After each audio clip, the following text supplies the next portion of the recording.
seri CGC Angkatan 9 nomor 1 Proteksi. Jadi menurut saya Bu Evina alhamdulillah baik Ibu. Alhamdulillah. Amin. Jadi Bu Evina jalannya hari ini seperti yang kita ketahui, menjadi pemimpin itu pasti bukanlah hal yang mudah ya. Bagaimana Bu Evina dapat mengidentifikasi kasus-kasus yang merupakan dilema etika ataupun rujukan moral. Begini Bu, kalau kita bilang untuk dilema etika itu menurut saya lebih sulit karena kita harus benar dan benar melawan yang benar. Jadi konteks benar dan benar. Sedangkan kalau kita ke bujukan moral, kalau bujukan moral itu lebih ya bukan menilainya, tapi kita lebih mudah untuk menilai benar atau salah karena di situ sudah tahu mana yang benar dan mana yang salah. Cuma di sini kita kembali lagi, kita harus mengutamakan semuanya itu kembali ke siswa. Jadi untuk lebih mudah diatasi kalau kita bujukan moral menurut saya. Terima kasih. Selama ini bagaimana Bu Evina menjalankan pengambilan keputusan di sekolah, terutama kasus-kasus di mana ada dua kepentingan yang sama, dalam artian sama-sama benar atau sama-sama mengandung nilai kebajikan. Itu jawab dia juga karena itu untuk muat juga baru jadi kepala sekolah. Jadi kayak saya itu keputusan terlebih dahulu saya harus menyimpulkan mengambil dari fakta-fakta. Saya harus bagaimana mengambil faktanya, mengidentifikasi masalah sampai kemudian memutuskan. Terus kalau untuk membuat alternatif keputusan, caranya kita harus menyesuaikan dengan kondisi lingkungan, melihat situasinya. Karena bagaimanapun kalau saya itu agak kesulitan kalau harus memutuskan sendiri. Jadi kebijakan itu baik itu kebijakan yang berhubungan dengan lembaga atau yang keluar itu kita memutuskan bersama yang kalau sosial saya menghindari risiko itu walaupun saya tadi sudah mengambil alternatif, misalkan saya ngambil keputusan ini tapi risikonya bagaimana itu saya harus mempertimbangkan benar-benar supaya keputusan itu nanti belakang hari itu tidak bermasalah atau tidak berisiko. Langkah-langkah apa yang biasa Bu Evina lakukan selama ini untuk menjalankan pengambilan keputusan? Yang jelas saya sama mengidentifikasi masalah. Arti permasalahan apa ini? Kalau permasalahannya singkat,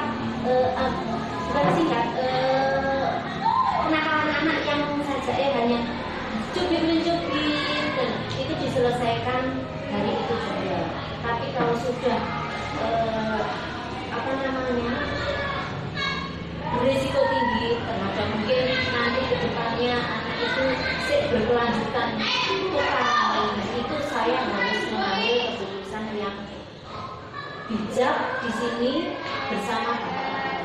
Jadi saya keputusan itu saya mulai dari awal masalah yopo dan bagaimana itu kita rembuk sama Bapak Ibu karena saya tidak bisa lepas dari Bapak Ibu ya itu tadi kita menurut beliau-beliaunya versi saya seperti ini, versi beliau itu juga walaupun kita misalkan sama tapi takutnya di belakang hari itu kalau saya yang memutuskan sendiri saya salah.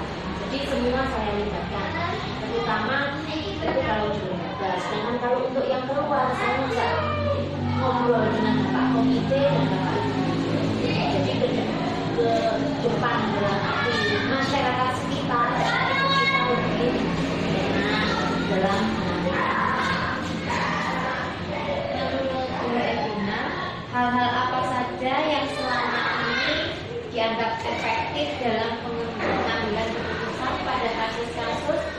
dilema etika. Kalau saya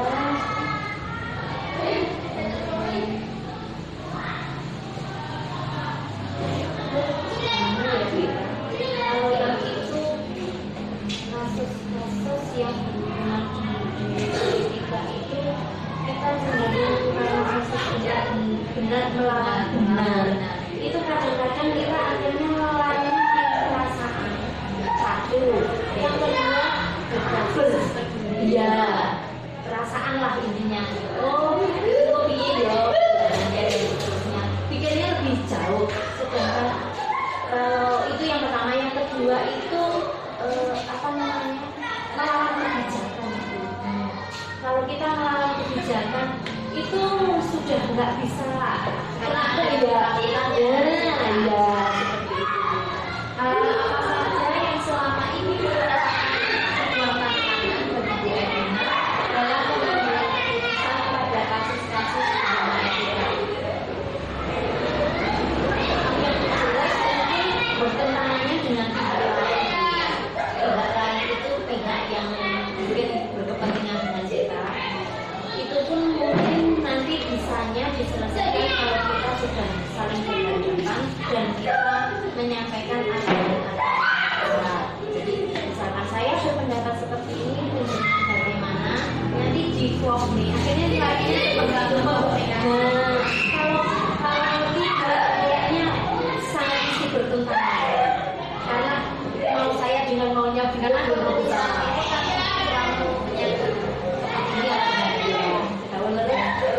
Apakah Bu Erlina memiliki sebuah jadwal tertentu dalam sebuah dilema etika, atau Bu Erlina cukup menyelesaikan di tempat, atau bagaimana prosedur yang biasa Bu Erlina lakukan? Dari awal saya sudah matur kalau masalahnya ringan itu kita selesaikan langsung di tempat dan mungkin bisa tidak dilewati ya,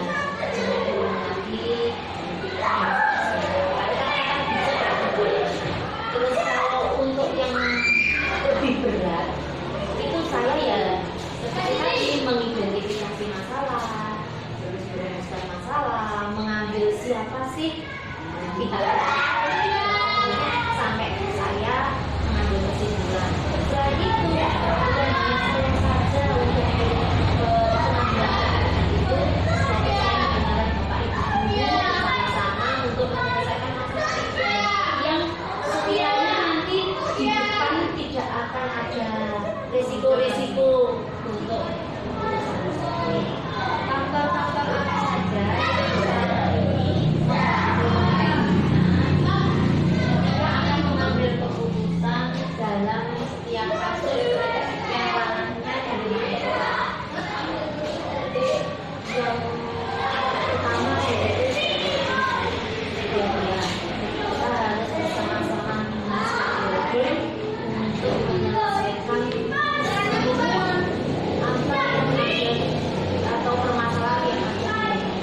Kalau saya seperti itu, karena mohon maaf saya orang baru, jadi kalau untuk melangkah gini abot yang melibatkan semuanya tentu yang ada di Indonesia. Saya kalau nggak juga menemukan masyarakat di lingkungan sekolah, karena ya itu tadi kita hubungannya dengan lingkungan sekolah. Kalau kita tidak dengan beliau-beliaunya paling tidak sesepuh kayak gitu itu kayaknya kita pelanggan duluan nanti takutnya gitu. Dari semua hal yang sudah disampaikan oleh Bu Erlina, pembelajaran apa yang dapat Bu Erlina dari pengalaman Bu Erlina selama menjadi pemimpin di lembaga ini, khususnya ketika Bu Erlina mengambil keputusan yang berkaitan dengan dilema etika maupun rujukan moral. Ya, kalau saya yang jelas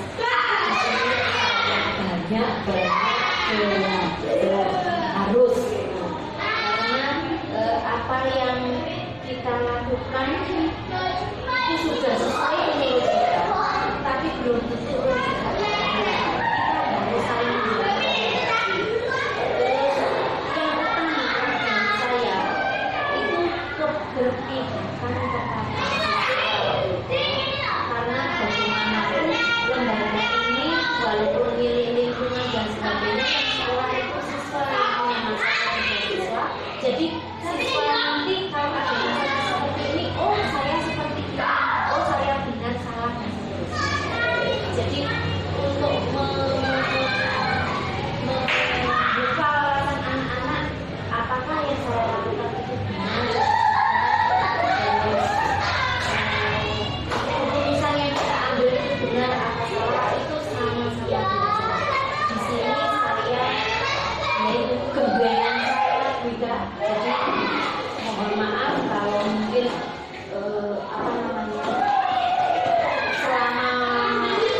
calon guru penggerak Angkatan 9 dari Kabupaten Blitar akan melaksanakan wawancara tentang pengambilan keputusan berbasis nilai-nilai kebajikan sebagai seorang pemimpin.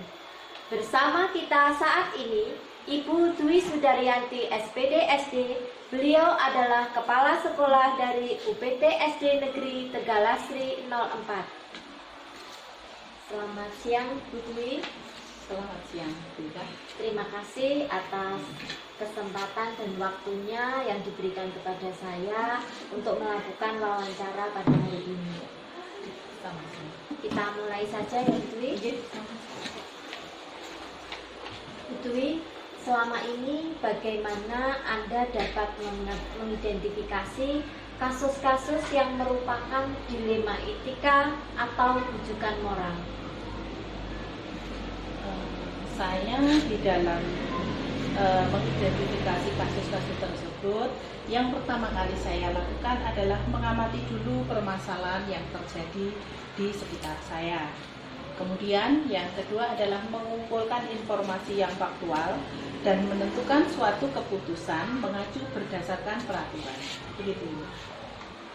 Menjadi pemimpin pasti akan dihadapkan dengan berbagai permasalahan ya, Bu Dwi. Dan memang kita sebagai pemimpin harus melakukan komunikasi yang baik. Dan selama ini bagaimana Bu Dwi menjalankan pengambilan keputusan di sekolah, terutama untuk kasus-kasus di mana ada dua kepentingan yang sama-sama benar atau sama-sama mengandung nilai kebajikan? Ya. Kalau di dalam pengambilan keputusan seperti itu, saya selalu menjalin kerjasama dengan rekan sejawat. Jadi kami dengan teman-teman, kami berkoordinasi dulu mengambil keputusan itu, bahwa keputusan yang kami ambil adalah yang benar-benar dipahami. Karena kita tahu bahwa ada suatu alasan di balik suatu kejadian. Jadi kami mengambil beberapa masukan dan pendapat dari teman-teman yang menyangkut juga banyak pihak yang tentunya. Kemudian kami akan mencari di mana keputusan yang kami ambil adalah mencari yang kiranya berisiko paling rendah, sehingga kami bisa keputusan yang kita ambil itu meminimalis risiko yang kita pakai. Begitu, Ibu. Langkah-langkah atau prosedur seperti apa yang biasa Bu Dwi lakukan selama ini? Seperti yang saya sampaikan tadi, bahwa yang menjadikan pedoman bagi kami adalah di dalam mengambil keputusan itu adalah risiko yang terendah, risiko yang terkecil yang kami dapatkan, dan itu berdasarkan keputusan yang kami dapat dengan teman-teman kita semua. Jadi dengan rekan sejawat itu kita analisis manakah keputusan yang kami ambil itu yang sekiranya dari berbagai pendapat teman-teman itu yang risikonya paling rendah. Begitu. Hal-hal apa saja yang selama ini menurut Bu Dwi anggap efektif dalam pengambilan keputusan, terutama pada kasus-kasus dilema etika? Kalau tentang masalah dilema etika ini, kami adalah merasakan bahwa pengambilan keputusan itu yang spontanitas dari kami, yang kita lihat dari objek permasalahan yang ada. Jadi tergantung dari permasalahan yang kami hadapi pada saat lihat situasinya juga ya, ya. gitu. Karena Seperti memang itu. dengan berdiskusi dengan Bapak Ibu guru di sekolah itu sangat penting.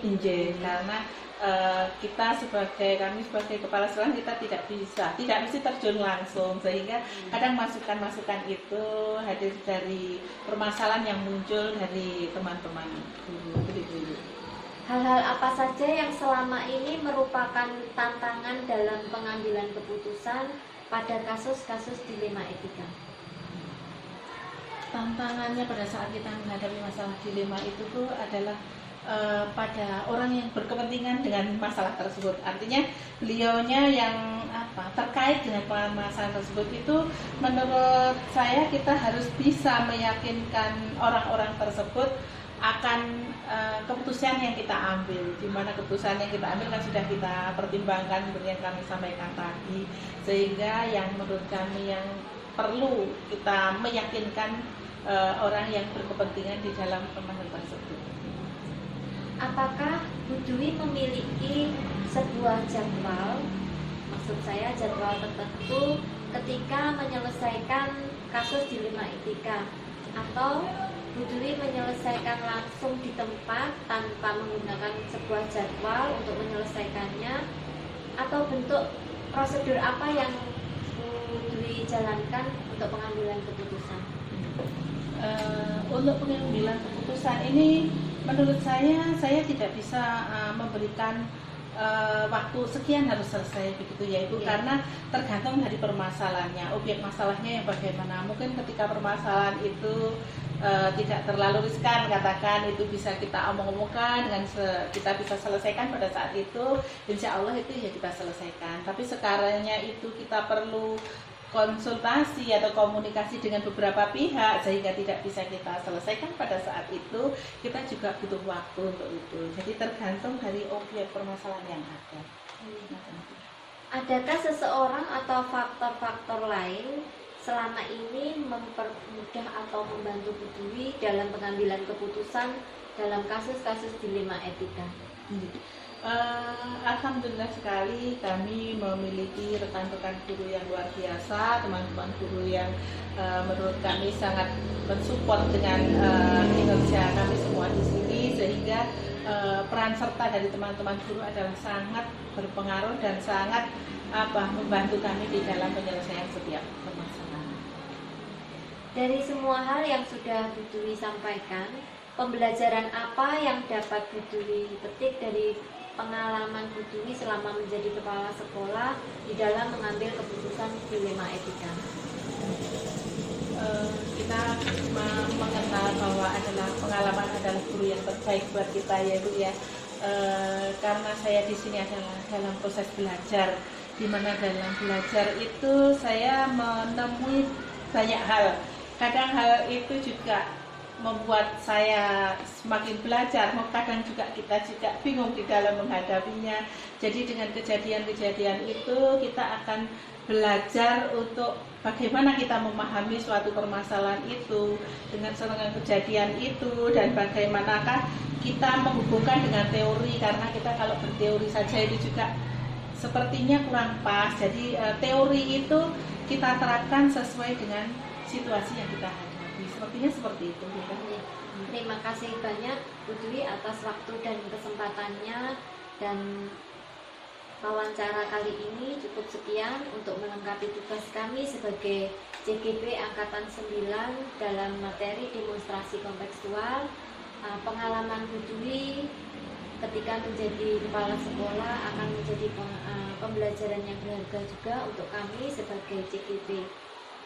Terima kasih Bu Dwi. Sama-sama, sukses selalu Bapak, untuk kita. Ibu guru hebat, demikianlah kegiatan wawancara hari ini telah selesai dilaksanakan. Semoga bermanfaat untuk kita semua. Wabillahi taufiq wal hidayah. Wassalamualaikum warahmatullahi wabarakatuh. Waalaikumsalam warahmatullahi wabarakatuh.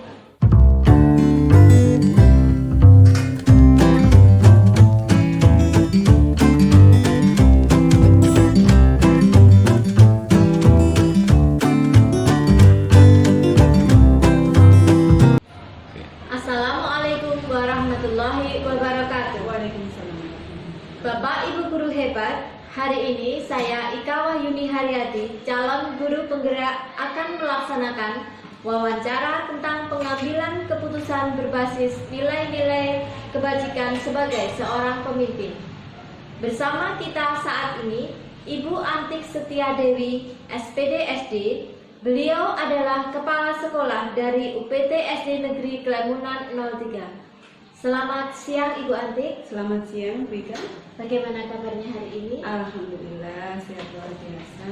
Terima kasih atas kesempatan dan waktu yang sudah Bu Antik berikan kepada saya untuk melaksanakan wawancara pada hari ini. Ya, sama-sama. Kita mulai, Bu Antik ya. Baiklah. Bu Antik, selama ini bagaimana Bu Antik selama menjadi pemimpin di lembaga ini mengidentifikasi kasus-kasus yang merupakan dilema etika atau bujukan moral? Iya. Jadi menurut saya seperti ini, ada dilema etika dan ada bujukan moral, di mana dilema etika itu situasi dua nilai atau prinsip yang sama-sama penting, saling bertentangan. Sedangkan bujukan moral itu adalah situasi di mana ada tekanan untuk melakukan sesuatu yang tidak sejalan dengan nilai-nilai dia. Yang saya lakukan adalah menjadi pemimpin pasti akan dihadapkan dengan berbagai permasalahan yang sulit diputuskan. Selama ini, bagaimana Bu Antik menjalankan pengambilan keputusan di sekolah, terutama untuk kasus-kasus di mana ada dua kepentingan yang sama-sama benar atau sama-sama mengandung nilai kebajikan? Ya, terima kasih. Saya menjawab Bu Vika. Jadi dalam saya mengambil keputusan ada etika yang harus kita pertimbangkan terkait dengan nilai-nilai dan prinsip yang relevan, konsekuensi potensial dan setiap tindakan, hak dan kewajiban semua pihak terlibat, keadilan dan kesetaraan. Kemudian dalam hal proses pengambilan keputusan itu kita juga melibatkan berbagai pihak, seperti orang-orang yang terkena dampak oleh keputusan kita, ahli di bidang terkait serta pemangku kepentingan lain. Itu Karena memang keputusan yang diambil oleh seorang pemimpin itu harus mengambil risiko yang paling kecil. iya, Bu Antik, benar sekali. Iya. Langkah-langkah atau prosedur seperti apa yang biasa Bu Antik lakukan selama mengambil keputusan di sekolah ini? Iya, begini, ketika kita mengambil suatu keputusan memang kita ada suatu keharusan langkah-langkah yang harus kita tempuh. Yang pertama, kita harus mengidentifikasi dan memahami dilema etika yang terjadi. Kemudian kita mengumpulkan informasi yang relevan dari permasalahan tersebut. Setelah kita kumpulkan informasi tersebut, kemudian kita analisis dalam setiap tindakan. Setelah kita analisis, kita akan melakukan berbagai pertimbangan tentang nilai-nilai dan prinsip yang relevan. Kemudian kita berkonsultasi dengan beberapa orang atau beberapa pihak terkait. Setelah itu baru kita membuat keputusan atau mengambil tindakan. Setelah itu baru kita memantau situasi dan mengevaluasi semua kegiatan yang kita atau sebuah keputusan yang kita putuskan. Hal-hal apa saja yang selama ini menurut Bu Antik efektif dalam pengambilan keputusan, terutama pada kasus-kasus dilema etika? Iya, jadi yang pertama adalah kita memahami dengan jelas nilai-nilai dan prinsip-prinsip pribadi. Yang kedua, kita harus mampu berpikir kritis dan menganalisis situasi yang secara objektif. Yang ketiga, kita harus mampu mempertimbangkan berbagai perspektif dengan berbagai perspektif ya. Kemudian yang keempat, memiliki keterampilan komunikasi yang baik. Jadi bagaimanapun juga kita harus bisa berkomunikasi dengan baik dengan berbagai pihak. Yang keempat, berani mengambil keputusan yang sulit. Meskipun itu sulit, kita harus berani mengambil suatu keputusan. Hal-hal apa saja yang selama ini merupakan tantangan bagi Bu Antik dalam pengambilan keputusan, terutama pada kasus-kasus dilema etika? Iya, terima kasih. Begini, sekolah kami adalah sekolah yang kecil, jadi memang ada beberapa tantangan yang kami hadapi sebagai pemimpin dengan SDM yang dengan berbagai macam latar belakang kehidupan juga SDM. Jadi kadang-kadang adalah kurangnya informasi. Kemudian juga ada tekanan dari berbagai pihak. Dalam arti begini, yaitu dilema etik antara yang terjadi di sekolah itu sangat beda sekali dengan hal-hal yang terkadang ada kaitannya dengan yang harus kita lakukan di sekolah dengan dunia pendidikan. Kemudian ketidakpastian tentang konsekuensi dari setiap tindakan. Kemudian perasaan emosional yang kuat serta konflik nilai-nilai. Karena mengingat sumber daya manusia baik itu di sekolah pun maupun masyarakat pada murid itu sangat berbeda. Apakah Bu Antik memiliki jadwal tertentu dalam penyelesaian sebuah kasus dilema etika, atau mungkin Bu Antik akan menyelesaikan pada waktu itu juga atau bagaimana prosedur yang biasa Bu Antik jalankan? Iya, segala permasalahan mempunyai berat dan ringannya sangat berbeda. Jadi yang jelas yang harus saya jalankan adalah kita harus memiliki kerangka kerja untuk menyelesaikan kasus dilema etika, di mana kita harus memperhitungkan ketepatan waktu dalam menyelesaikan kasus, kemudian kita harus memiliki tim yang menangani kasus tersebut dengan keprofesionalannya masing-masing, dengan kompetensinya masing-masing, kemudian mengumpulkan informasi dan bukti. Setelah terkumpul informasi dan bukti, kita menganalisis situasi. Setelah kita paham dengan situasi, maka kita akan merumuskan opsi dan merekomendasi, kemudian pengambilan keputusan, implementasi keputusan, dan pemantauan dan evaluasi. Begitu, Bu Ika. Adakah seseorang atau faktor-faktor yang selama ini membantu Bu Antik ketika Bu Antik harus mengambil keputusan dalam kasus-kasus dilema etika? Iya, jelas sekali, karena pemikiran kita juga terbatas. Kalau satu orang, maka memang ada pihak-pihak yang membantu dalam kita menyelesaikan dilema etika tersebut. Kita memiliki mentor ataupun penasihat, baik itu dari pengawas kita, baik dari rekan-rekan guru senior kita, ataupun dari pemangku kepentingan di sekolah kita. Yang kedua juga memiliki informasi yang relevan. Kita harus mencari sumber daya tentang informasi yang relevan. Kemudian kita harus mampu bekerja dengan tim yang memiliki komitmen dan nilai-nilai komitmen yang sama dengan kita, serta memiliki budaya organisasi yang mendukung pengambilan keputusan etika tersebut. Karena faktor-faktor tersebut membantu Bu Antik untuk mempertimbangkan dampak dari keputusan yang diambil. Iya, benar sekali. Dari semua hal yang sudah Bu Antik sampaikan, pembelajaran apa yang dapat Bu Antik petik dari pengalaman Bu Antik selama menjadi kepala sekolah dan mengambil keputusan dilema etika? Iya, terima kasih. Jadi dari pengambilan keputusan dilema etika itu banyak sekali pengalaman yang saya peroleh ketika menjadi seorang pemimpin, di mana kita memahami bahwa pengambilan keputusan dilema etika itu proses yang kompleks dan berkelanjutan. Jadi tidak selesai pada hal yang satu saja, tapi pasti ada hal-hal berikutnya permasalahannya. Kemudian penting untuk memiliki pemahaman yang jelas tentang nilai-nilai dan prinsip pribadi. Yang ketiga, kita mampu berkonsultasi dengan orang lain dapat membantu dalam pengambilan keputusan. Jadi kita kerjasama itu ada. Kemudian berani mengambil keputusan yang sulit, bahkan tidak ada solusi ketika tidak ada solusi yang sempurna. Selain itu juga penting untuk belajar dari kesalahan dan terus meningkatkan proses dalam pengambilan keputusan kita sebagai seorang pemimpin.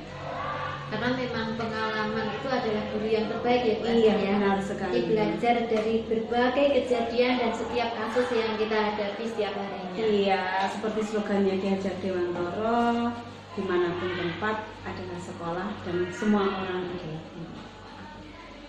Berkaitan dengan kegiatan wawancara kali ini Bu Antik, untuk melengkapi tugas kami sebagai JKP Angkatan 9 demonstrasi kontekstual, terima kasih atas waktu dan kesempatan yang sudah diberikan kepada saya untuk mendapatkan pengalaman yang lebih lagi, terutama pengambilan keputusan sebagai seorang pemimpin. Iya, terima kasih kembali Bu Ika, semoga selalu sehat dan lancar semua kegiatan dalam JKP ini. Amin, amin ya. Bapak Ibu guru hebat, demikianlah kegiatan wawancara hari ini telah selesai dilaksanakan. Semoga bermanfaat untuk kita semua. Wabillahi taufiq wal hidayah. Wassalamualaikum warahmatullahi wabarakatuh.